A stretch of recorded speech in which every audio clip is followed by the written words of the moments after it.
So, good evening, good evening, good evening. We are back again. We are going to be talking about Olise from Crystal Palace, Chelsea and Manchester City, both locked in the deal to sign him. Who's going to come out on top? We shall find out. 35 million quid. Listen, he could be the ideal Mahrez replacement. Who knows? Chelsea obviously need some wingers as well. They're getting rid of everyone. They've got rid of most of their squad this summer. So, yeah, big up to them. And make sure, before we get into talking about this, that you are smashing the like button up. That always helps. Make sure you are sub to the channel. That also helps as well. And we're pushing towards 19K. I want to make an apology. Leave your comments and super chats down below as well and share the content around. And check out the Mbappe to Arsenal video I just dropped on the other channel. But I want to make an apology.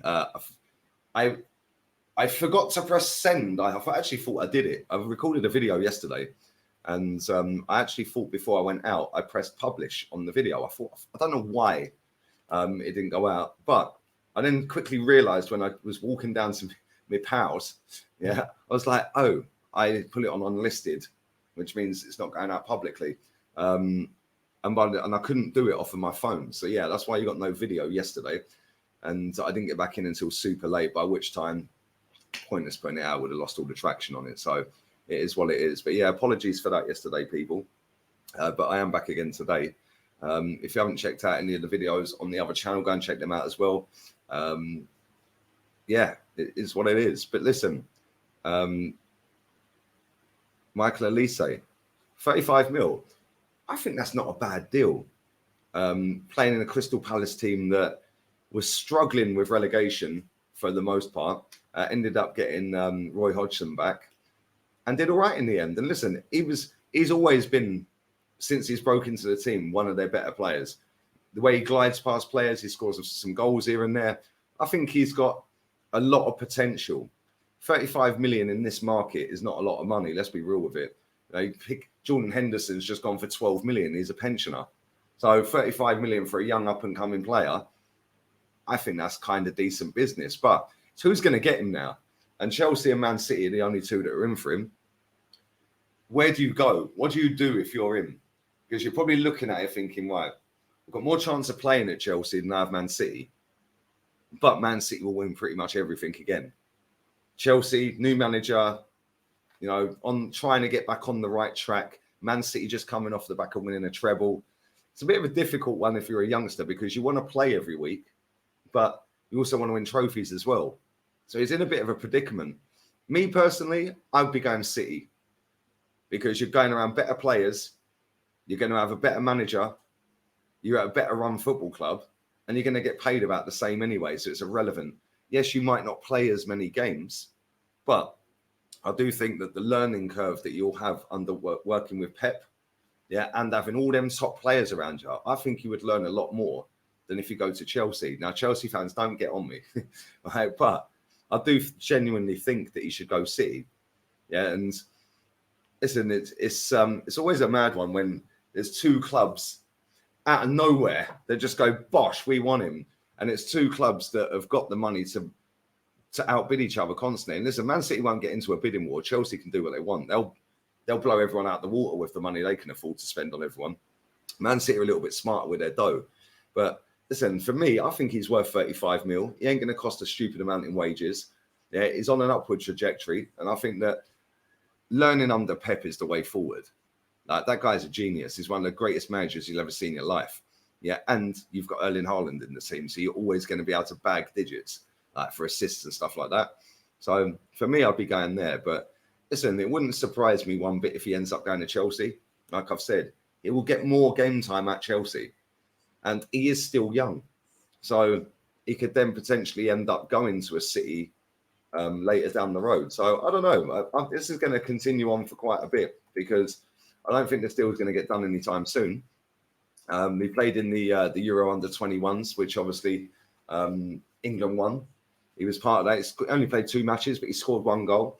So yeah, it's not a bad position to be in if you're him. The one thing I will say is that he has had a lot of positions that he's played in. He's played in the hell. I'm just looking on transfer market. I didn't even realize this. He has played in so many positions. It is insane.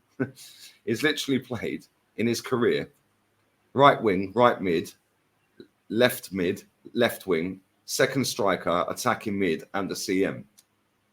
You got to nail a position down. And when you actually break down how many games that is, 57 at right wing, 52 at attacking mid, 17 at central mid, 8 at left winger, right mid, 30. He's played a lot of games. Listen, he is more of a right-sided player. Technically, he's quality. Yeah, he's got quick feet. He's got decent first touch. He's quite nippy. He's not rapid. For me, he's the perfect Mahrez replacement at City.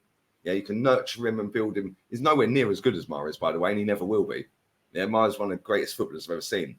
But technical, nice little tidy player with ball retention's decent. He'll pop it off. He'll get the odd goal here and there. He'll create a few goals. He's never been prolific with his goal scoring. Yeah, I mean, he's only scored, 4 Premier League goals. But he has racked up 16 assists. So, listen, he'll nick you the odd goal every now and again. With Erling Haaland in the team, I could get assists and rack up my stats and I could look amazing. But 35 mil, I think it's decent, man. I don't think that's a bad bit of business. He is only 21 as well. He's going to turn 22 in December. December the 12th. Ironically, my brother's birthday. There you go. But yeah, let me know where you think he's going, people, because he is a very talented footballer. He's a bit of an off-key geezer, though, like in the interviews after games. Like one of the weirdest interviews you will ever see in your life. And it was the reporter was actually speaking more than he was, because he was just coming back with, yeah, it was all right, yeah. Talk me through the goal. Well, so-and-so picked up the ball, passed to me, I put it in the back of the net. Like, weird geezer. Like, you think maybe he's shy in front of the camera. I don't know. Listen, he is only a young kid. He's being asked to do an interview. The world is watching him. I don't know. But yeah, 35 mil is a bit of a bargain. And listen, Man City, they do need more players because they're getting rid of some top players this summer. Gundogan's gone. Mahrez is gone.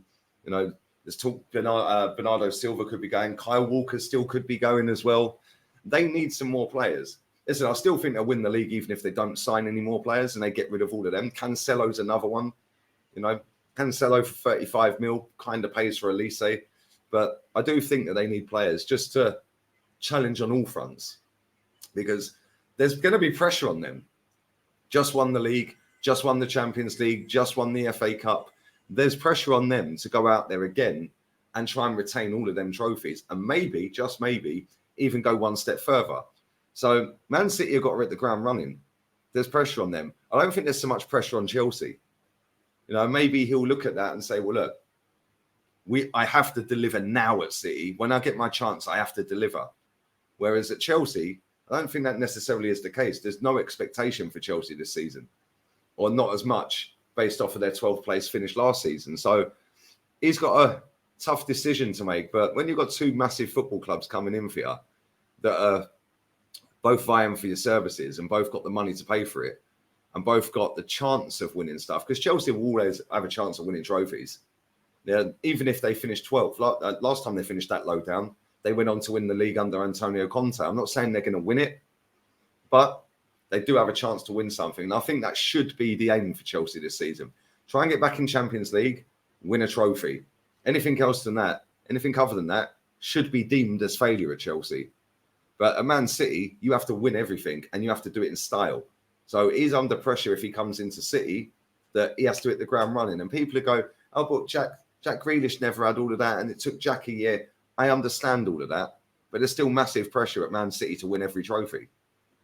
You know, the hierarchy at that football club demands success. You've only got to go and have a listen to Khaldoon's interview on Man City's YouTube channel.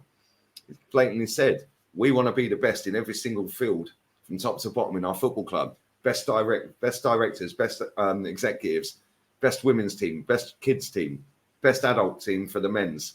You know, we want to be the best. We want it to be the best area, the best stadium, the best everything. We want to be the biggest club on the planet. So there is massive pressure at City because they keep the standards up high. The standards have been set. They won't be dropped under that ownership, that's for sure. And this is the same with Real Madrid. Real Madrid's standards have been set. The standards do not drop. That's why I get the up with my club, people. The standards were set, and now it's all about, oh, it don't matter. Don't matter. We've got Champions League. Yeah, don't matter if you don't win anything. Just get Champions League again. And it is very frustrating, but it is what it is. Anyway, let me know what you guys think. Where should he go? Do you rate him? If you don't rate him, tell me why, because I think he's a good player. I think that he's got a lot of ability. He's very young, and he could be nurtured into a top player. So let me know if you don't rate him. Is he worth 35 mil? Let me know that as well. Leave it all in the comment section, people.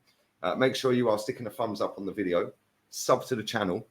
Share the content around. That always helps, and it genuinely does help. A lot of you have been sharing the content around. Doesn't tell me who, but it does say how many people on a video share the content. So keep doing that. I would appreciate it. Make sure you check out the Mbappe video on the other channel. Thank you to everyone who is subbed. Thank you to everyone who put super chats and comments in. I always appreciate that. And yeah, I'm going to go and get some food. I'm going to go maybe fancy a little fry up. And then I'm going to go and plonk my skinny ass around the pool all day. So we're out of here, people. Adios, amigos.